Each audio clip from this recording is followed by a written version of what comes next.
Hi, I'm E.D. Lewis and welcome back to my channel, and today I'm doing my video announcement for Vamptember, which is created and hosted by Regina at Regina's Haunted Library. So, this is an event that's been going on for, what, is this year like the third or fourth year? I think it's the fourth year, I'm not really sure. But it goes on every September where we read, watch, vampy stuff. So, anything vampire. So this year, Regina is joined by Alex the Bookubus, Elizabeth Sagewood, and myself. So we'll be co-hosting, and there are plenty of prompts. The prompts are all optional as long as you watch something vampy, read something vampy, have vampire fun. Within reason, of course. So there are 4 reading prompts, and then there's 5 activity prompts. So the first one is something old. Read a classic pre-20th century vampire-themed book, short story, comic book, graphic novel, or poem. All the reading prompts are like that. 2. Something new. Read a vampire-themed book, short story, comic, graphic novel, or poem published within the past decade. 3. Something bloody.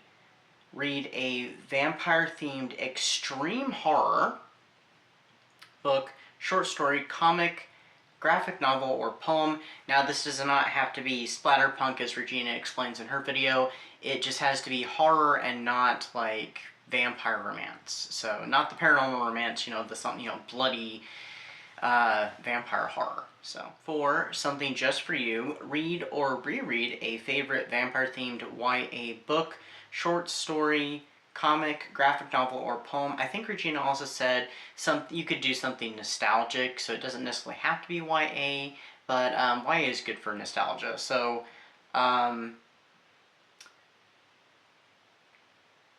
lost my train of thought. It's okay. There's also a group read, which is Vampires of Norte by Isabel Cañas.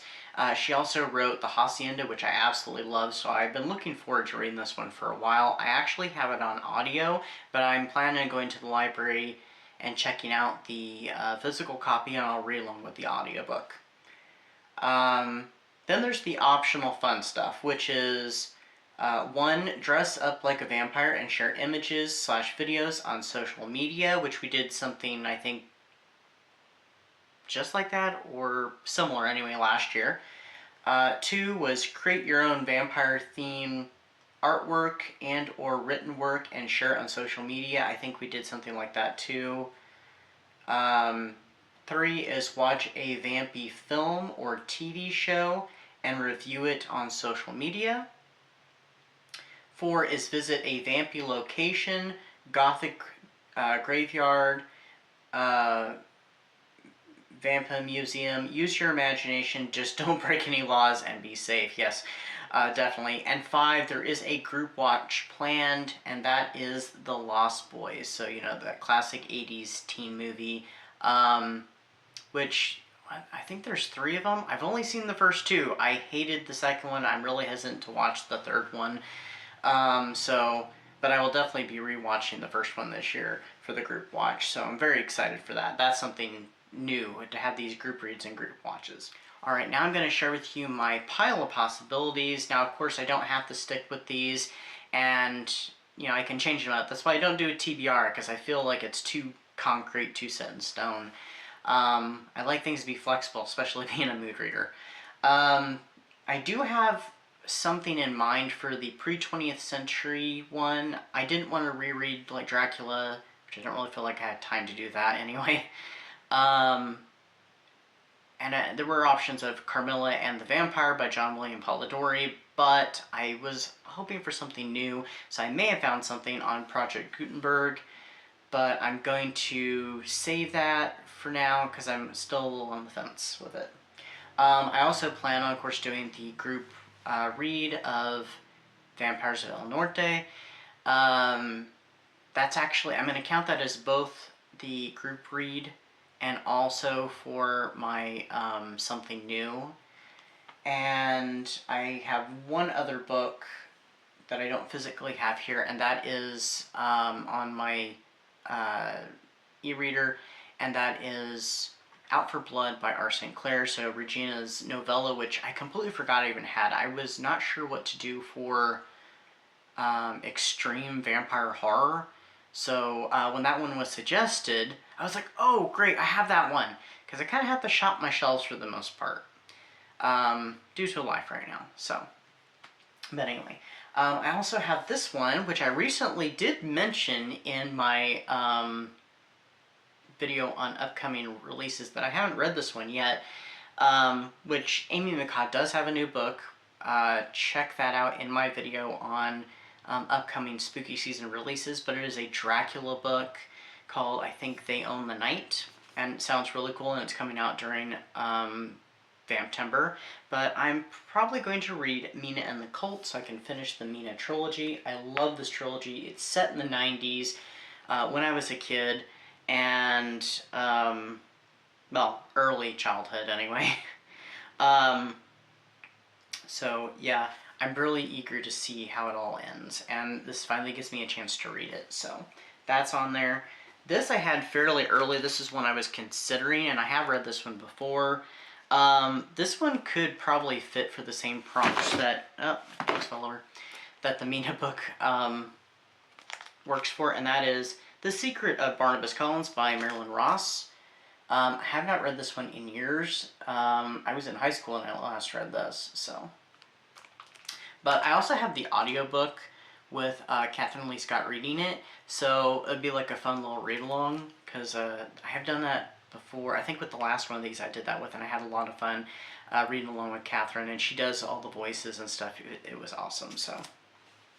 I'll just set it there. And then I also have this, the Dark Shadows, the comic strip book, collected for the first time, the rare syndicated newspaper series. Now this has been recently re-released, but this is the old edition from the mid-90s. There is a newer edition from Hermes Press with a brand new cover, and I think they have colorized the Sunday editions of the strip. This one's entirely in black and white, but I really wanted the old edition, and I got this actually before the new edition came out. So, and it has a cool little introduction by the artist too, and they even have pictures that he used for inspiration for, because I did flip through this and read little bits and pieces, for the strip itself, for inspiration. So, that's what I've got for you. My watch, I know I'm going to watch The Lost Boys. I'm not really sure what else I'm going to watch, so we'll see. I'll probably be watching Dark Shadows. I've been watching it off and on. I'm currently in the 1897 storyline where Barnabas is a vampire again, so I'm actually, I think, getting toward the ending of the Laura storyline from 1897, which is not as good as the original Laura storyline, but it's still fun, and she's going to be fighting against Angelique, so. But I love the 1897, and it runs for a really long time, so I might watch some of that. Interview with the Vampire Season 2 is going to be coming to Netflix, but unfortunately it won't be coming, from what I read anyway, it's not coming to Netflix until, September 30th, so the last day of Vamptember, unfortunately. But, who knows, maybe I'll rewatch Season 1 again and get a nice little refresher. Anyway, that's what I have for you today. I hope everybody is staying safe and staying spooky out there, and I'll see you then. Bye-bye.